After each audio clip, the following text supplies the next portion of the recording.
Seguimos en la mesa de este miércoles. Seguimos con Pepi Goncalves, seguimos con Juan Gavito, Gabriel Mazarovich y Leonardo Costa. Esta tarde se llevará a cabo una nueva manifestación contra la violencia de género. La consigna, ni una menos. La convocatoria casualmente coincide con una que viene de Argentina. Allí habrá hoy también movilizaciones para repudiar los asesinatos contra mujeres cometidos en ese país. En Montevideo la concentración será a las 18 horas en Plaza Independencia, pero también habrá concentraciones en Canelones, Maldonado, Colonia, Florida, Minas, Tacuarembó, Salto, San José, Paysandú, Cerro Largo, Flores, Durazno. Pepi agregaba ahora fuera de micrófonos Piriápolis. Hay una cantidad de ciudades donde se está preparando justamente esta movida. Según cifras oficiales, en lo que va del año, 20 mujeres han sido asesinadas ya por sus parejas, exparejas o personas con las que había mantenido algún vínculo sentimental. 4 de estos crímenes fueron cometidos por policías que en algunos casos usaron sus armas de reglamento. Estuvimos discutiendo el asunto más temprano con la socióloga Teresa Herrera. ¿Ustedes cómo lo ven?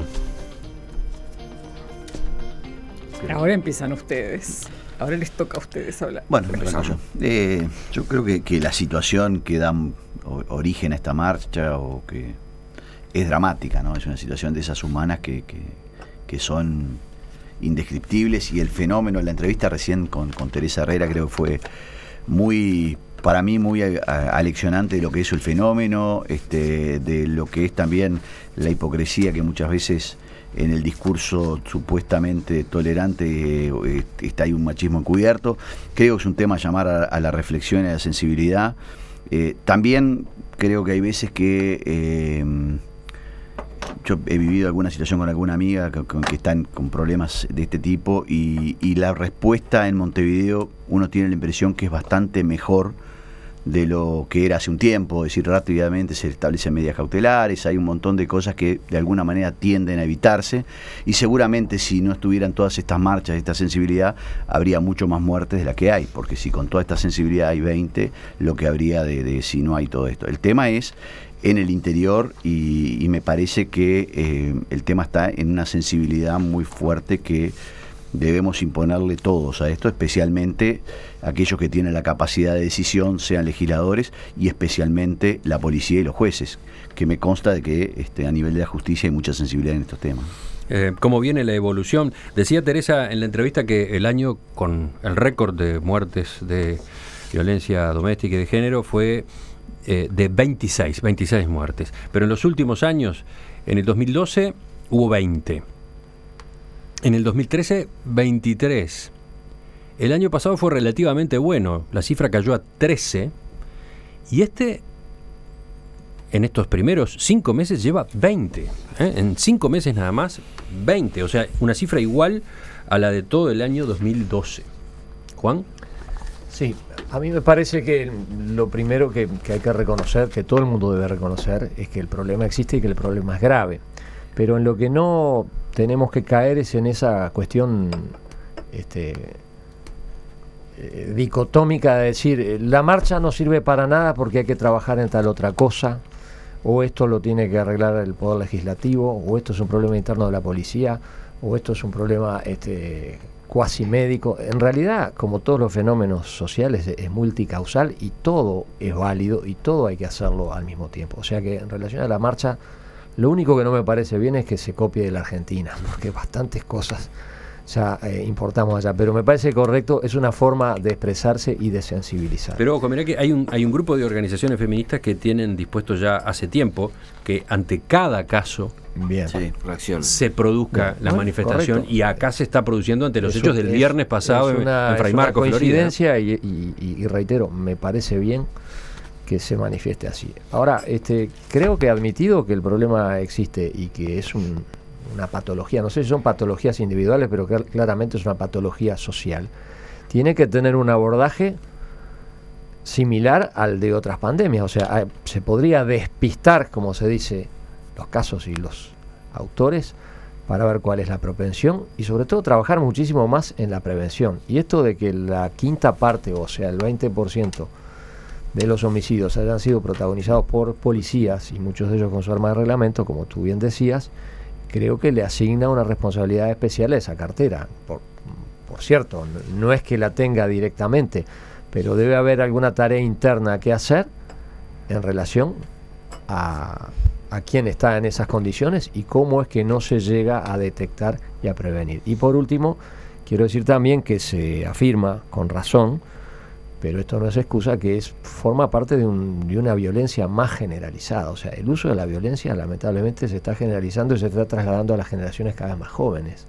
Y estos videos de chicas agarrándose de los pelos y tirándose piñas y dándose patadas, creo que son demostrativos de eso, más las navajas y otras cosas que ya están corriendo en los liceos. O sea que es un problema grave, no le quiero sacar protagonismo a la mujer, pero se inscribe en el marco del otro y hay que trabajar en todos los fenómenos al mismo tiempo. Seguimos con Gabriel. Bueno, yo primero todo el respaldo a esta y a todas las movilizaciones que se hagan. Creo que es necesario hacer mucho más movilizaciones y más luchas. Creo que hemos avanzado en un sentido, que es que además del tema jurídico y de todo lo demás, creo que se ha avanzado en la conciencia social de la sociedad de este problema. O sea, era una situación invisibilizada y en eso tiene mucho que ver la lucha de las organizaciones por los derechos de las mujeres y también de las organizaciones sociales que han tomado este tema con mucha fuerza y lo han llevado adelante. Creo que esta es la demostración más terrible de una violencia mucho más oculta todavía aún sobre la mujer en general, en todos los estamentos de la sociedad y en todo sentido. Las mujeres, la pobreza en América Latina tiene cara de mujer y de niña. Es así.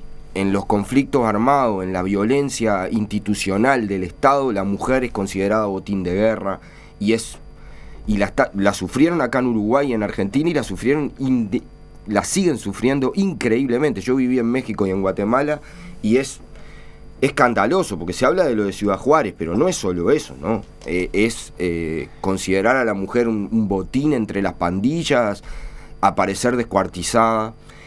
Creo que se ha avanzado hasta cosas, somos periodistas nosotros, ¿no? ¿Cuántos crímenes pasionales vimos publicados en la prensa? ¿No? Tú estás hablando de la terminología. Claro, de cómo no asumir. De la forma en la que se informa. Claro, de cómo no asumir el tema, por ejemplo, de definir el femicidio y no tenerlo solo como parte de la crónica roja común, es también un cambio importante sobre el cual hay que trabajar y meter, y tiene que ver, por eso yo sé que los avances tienen que ser en todo, y comparto plenamente con Juan, tienen que ser en todos los planos, no es uno solo. Pero como comparto su intervención, yo decía, hay que ver este tema de la sociedad.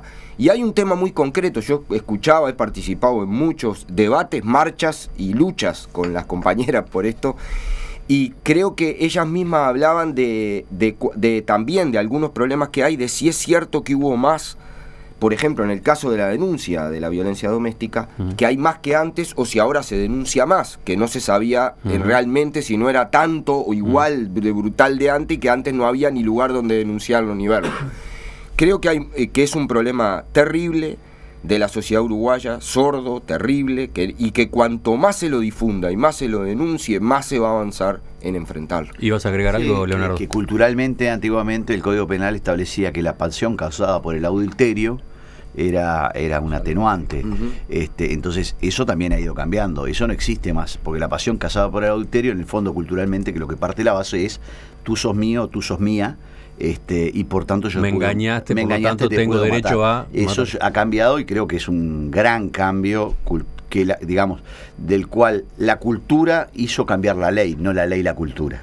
Pero hay un debate actual sobre el tema de los códigos que todavía tienen una cantidad impresionante, avergonzante de figuras machistas. Y eso está, digamos, esto es un debate que lo tenemos ahora fresco, ¿no? Estuvo hace un tiempo, ahora no está en la primera plana, pero todavía hay una tensión muy grande sobre lo que va a ser la transformación de esos códigos, porque justamente nosotros lo que nos estamos jugando en eso es dar una pequeña batalla cultural.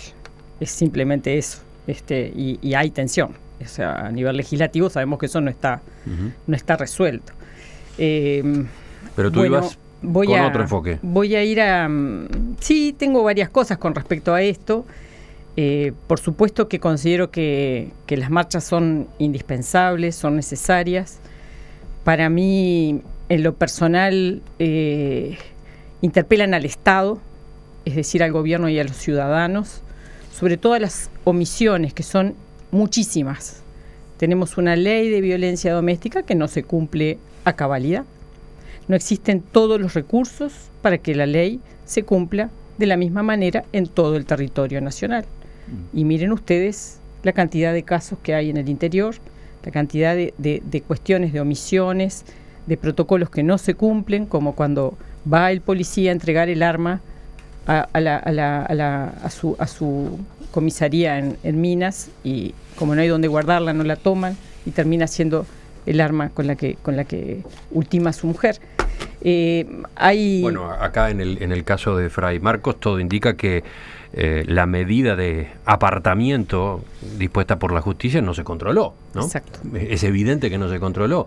Por algo este policía fue a la puerta de la escuela donde su expareja estaba llevando a su hermano y la mató delante de otros niños, docentes, los otros padres que estaban ahí. La hubiera matado sola, era lo mismo. Para mí era matarla. El punto ahí era matarla. ¿Ibas a decir algo, Juan? No, digo que es impactante que aparte una jovencita, porque por supuesto entra dentro de la categoría mujer, que es lo principal en este tema, pero es casi una niña. 18 años, ¿no? 19 años. Por algo estaba llevando a su hermanito a la escuela. Es tristísimo, ¿no? La cuestión, digamos, de la tecnología que se iba a traer para estos casos tampoco está colocada en el interior. Vino la tecnología de las tobilleras con GPS se están utilizando solo en Montevideo, Canelones y en Ciudad del Plata, en San José. Exacto, es decir, la lentitud, ¿no? Van pasando ya 3 años, estamos esperando las famosas tobilleras. Si uno lo empieza a ver, digamos, la lentitud con la que se invierte en esta cuestión. Hay un problema de presupuesto, clarito. Hay un problema de recursos. Hay una cuestión de las comisarías de la mujer que están dirigidas por alguien que es experto en abigeato, por ejemplo. Es decir, nosotros tenemos permanentemente, cuento porque vivo cosas permanentemente en Maldonado vinculadas a estas cuestiones, ¿no? Es decir, bueno, hay un equipo que está motivado y que está trabajando bien en la comisaría de la mujer, que hace su tarea correctamente, pero debe ser cambiado porque esos equipos necesitan un refresco. Bueno, vuelve a aparecer un equipo nuevo y ese equipo está en cero, su formación, su preparación, y muchas veces el que está a cargo no da la talla, no está en la posición como para poder seguir y dar una continuidad al servicio, ¿no? Hay un patrullero, de pronto el patrullero se utiliza para otra cuestión, entonces hay que llevar a una mujer al hospital o qué sé yo para hacer, no existe el vehículo. Y así todo el tiempo nosotros vemos cómo se van deteriorando todas las medidas, ¿no?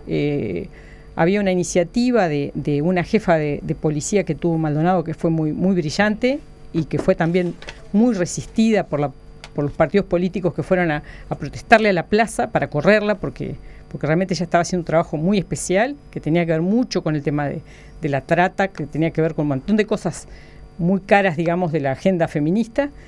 Y esa mujer había instalado un sistema con cámaras para que hubiera una sola declaración, para que no se revictimizara a la... Bueno, eso todo. ¿Cómo era eso?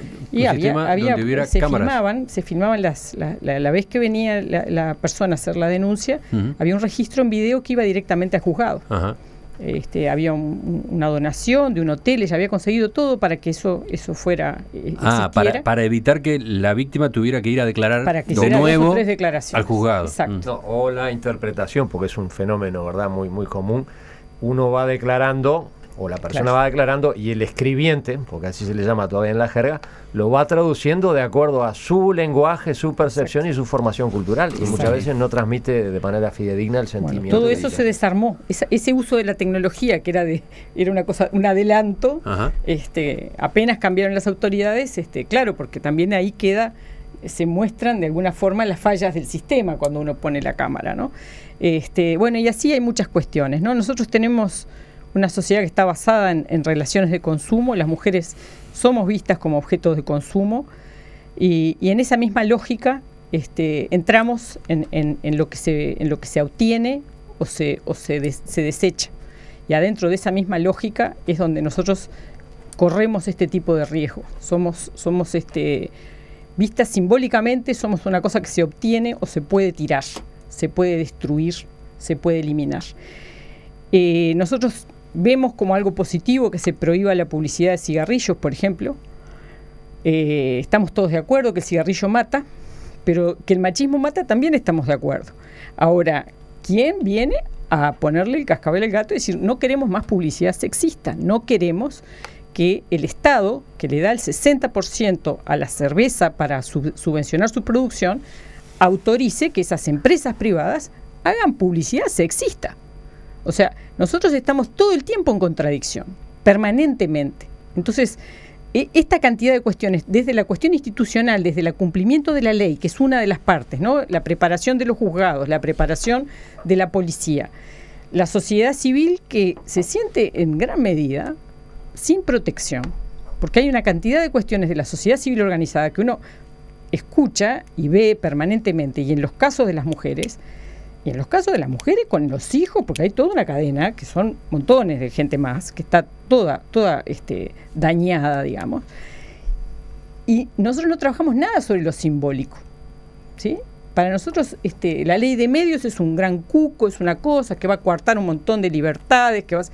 Ahora, bárbaro, pero si nosotros dijéramos, bueno, esta cuestión del machismo mata, ¿qué está pasando con todo lo simbólico que nosotros estamos permanentemente alimentando? Oye, unos cuantos temas en la intervención de Pepi, ¿no? Sí. Interesantísimo, sobre todo este último. Pero bueno, yo creo que hay varias cosas que hoy Teresa Herrera hablaba y que me parece que quiero simplemente puntualizar desde mi perspectiva de abogado, que muchas veces cuando hay una denuncia, la persona que está denunciando después tiene que enfrentarse en el cara a cara con el supuesto digo, porque todavía no ha sido culpabilizado agresor o potencial agresor o agresora, según sea el caso. Y me parece que eso hay veces que, por ejemplo, los juzgados de violencia doméstica y después se va a la tenencia en otro juzgado de familia, hay veces que hay disociaciones entre la opinión y se está olvidando de que esto no es simplemente una tenencia o un divorcio o una pensión alimenticia, sino que está precedida eventualmente por una por una denuncia de violencia doméstica cierta. También hay que tener cuidado, y esto es polémico pero es real, con el abuso de la denuncia de la violencia doméstica, porque también es cierto que hay muchos casos, no la mayoría, de que muchas veces utilizan el fenómeno de la violencia doméstica para denunciar a un padre o a una madre, según sea el caso, con el objetivo de obtener algo más. Sobre todo relacionado a la tenencia de los hijos. Exactamente, y desgraciadamente hemos visto estas situaciones con denuncias públicas. Entonces ese es un tema complicadísimo también. En Perspectiva, periodismo con vocación de servicio público.